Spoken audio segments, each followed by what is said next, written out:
What's up guys, Mark here with marcscottwood.com. Today we are tackling the DIY rustic wood dining room wall project thingy. It's our first video blog, so let's jump right into it. Alright, so here's the dining room wall. As you can see, it's pretty bare and ugly. I just wanted to do something a little different, a little unique, you know, give it a nice warm, inviting look, something you don't really see every day. So here we've got the stains that I used. I actually ended up using 4 different colors instead of just the 3 here, just a combination of those. And then for mounting them, just some 18 gauge brad nails in this airstrike. You don't really need it like glue or any kind of adhesion. The boards are pretty light and they should nail just fine. And the boards I used are 1x4 whitewood pine boards. And the difference between whitewood pine and regular pine is whitewood pine, for whatever reason, is way cheaper than regular pine, so that's what I used. Basically, these come planed almost perfect. They're pretty smooth and finished, and so what we've got to do in order to give it that rustic look is basically beat the shit out of the boards with anything you can find, really, that'll give it some type of unique texture. I got a meat tenderizer there, some hammers, got this claw bar. This knife actually is going to come in handy for the edges, just to kind of slice it off and make it look a little old. Old boards kind of have a rough edge to them. They're not like perfectly square.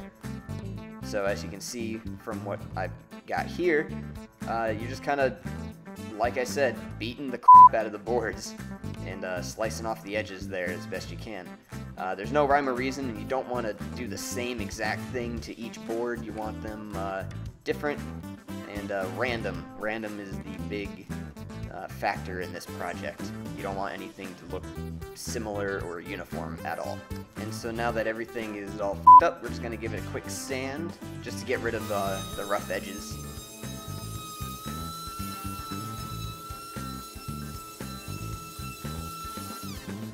So now that that's all sanded, I went ahead and measured the length of my wall and then marked that on my garage floor. That way I knew how long each row needed to be. And actually I measured about an inch or 2 longer than the actual wall was.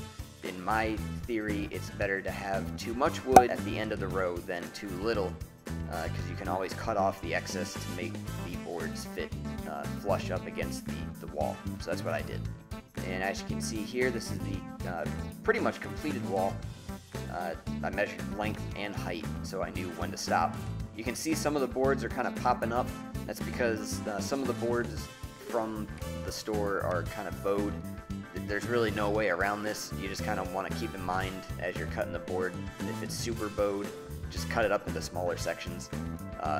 Obviously you don't want something that's like, you know, U-shaped, but you want to kind of combat that as best you can. But you don't want them perfectly flat either.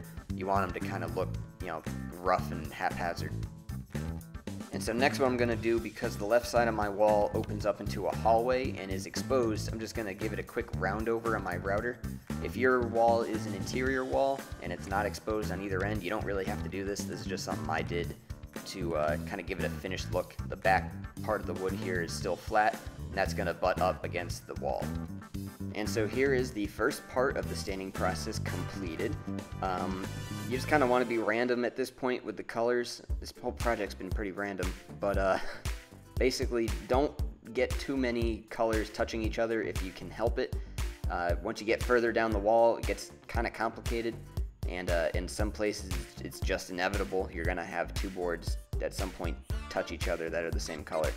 You don't want to pattern so much here as you want chaos, so just kind of keep that in mind and just kind of stain away. And here we've got pretty much the completed wall, just on my garage floor, not actually on my wall.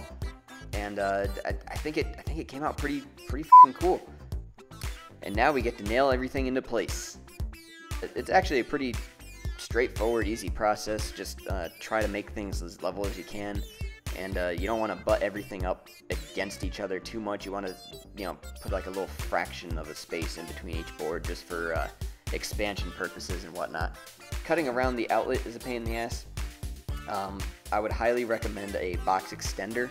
You cannot really just pull the sockets out, because that'll expose the wires behind the wall that are already shrouded in a box for spark purposes.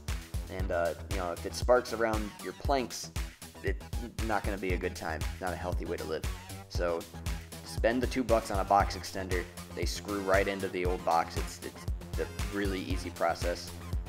Cutting around it is another story. I screwed up a couple boards, and as you can see here, I just sort of butted up the top two and then shoved a scrap piece into the top. But you know, you throw a little cover plate over it, you'll never even notice. So yay, being lazy. Oh, and this thing was a pain in the ass too. This hallway overhang, whatever here, is not straight at all. So what I had to do was I held the board up, and I traced the ceiling onto the board, and then took my jigsaw and cut that line out. And luckily, I was able to get it actually pretty spot on. It's pretty flush. I was impressed. These triangle bits, on the other hand, I'm sure there's a mathematical formula or something that you can use to find the angles and cut those out. So what I did is I just made myself a little template with the lined piece of paper. I basically just go to where the board needs to be, and I throw a piece of paper up there and just kind of fold everything into the shape that I need the board to be, like so.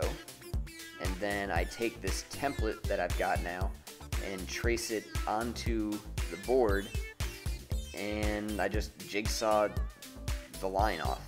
And you know, it's not pretty, it's not a sexy way to do it, but you know what, it works, so you. This just made more sense to me in my head, so whatever, it worked, so I'm happy with it. And so yeah, here's the finished project.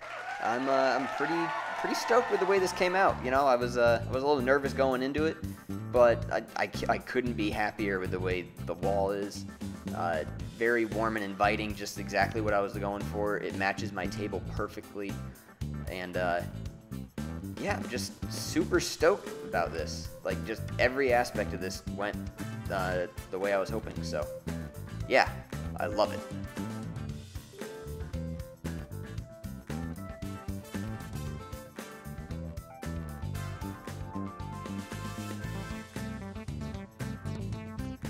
Well, hey, thanks for watching. Hopefully you found the video pretty informative and entertaining. Hopefully it wasn't too boring or anything like that. If you got any questions, leave a comment down below and I'll do my best to answer them. While you're down there, give the video a like, maybe hit the subscribe button. And yeah, until next time, see ya. I'm going to do my best to document this DIY project that I've been wanting to do for quite a while. And if I can just flip you around here, I can't do that. Hey guys, I've got... I also just noticed I sanded the wrong side of this board, so that's fun.